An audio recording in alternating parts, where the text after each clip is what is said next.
In our law, we cannot purchase any pharmaceuticals made in China. So it's one obstacle. And so this kind of deal is always political in Taiwan. But indeed, we really need some of the machines to help out get out of this mess now is going on in Taiwan. And we have purchased some from COVAX and also bilateral deals with Moderna. And we certainly like to have some more like Pfizer, BioNTech would be good. So I hope we can get some deals very soon, these coming months. Yeah. Do you think in any way China has impacted deals for you to get the vaccines elsewhere? Yeah, to some extent it is. As any international deals Taiwan is doing, will have China's influence directly or indirectly. However, this time, this is global competitions for vaccines, and the factors are more complicated for any countries, including Australia, right? That's every country is competing for the best vaccines, and we think that China is one of the factors, but not the whole factors we are facing. Yeah. You're quite right. Of course, both Taiwan and Australia have been very successful at containing COVID, and to a degree we're a sort of victim of our own success in terms of access to vaccines, aren't we? Yeah, we have been very successful contain the first outbreak for the past 1 year, and by sacrificing a lot of strict border control, and most of the citizens cannot go out. And our businessmen used to be traveling around the world. We couldn't. So, that's you were getting some kind of COVID fatigue.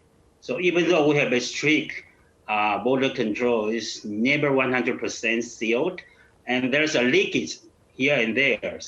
On top of that, we did not conduct sufficient testing domestically and at borders either. So we probably will miss over the month, especially during the winters. We predict there will be a kind of a surge in the world, and it did, and especially the UK variants coming out. And so we found this time because of the leakage from the pilot. And we have to thankful for Australian to pick up the pilot tested positive at your airport and allow us to start chasing the virus.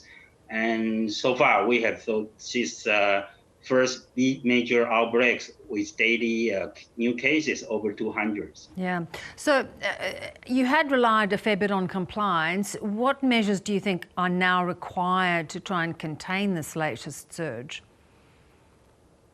We have to do more and more testings. So more testing and faster testings. We find out the antigen testing would be much better in this time because it shortens your response time. So if you want to do community-based testings, PCR testing that we have been using for the past years is good, but it's not sufficient.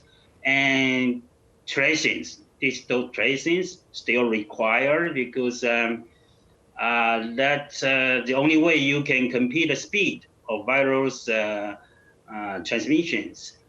And you have to be prepared, some kind of mobile cabin hospital always, because the surge of cases will overwhelm your hospitals. So always reserve some of these beds. And in Taiwan, we have innovation of using the hotels and convert it to the cabin hospital.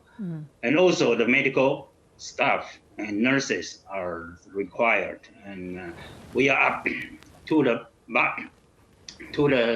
thresholds that we need to call back the retired personnel of nurses and doctors to help. So this should be ready.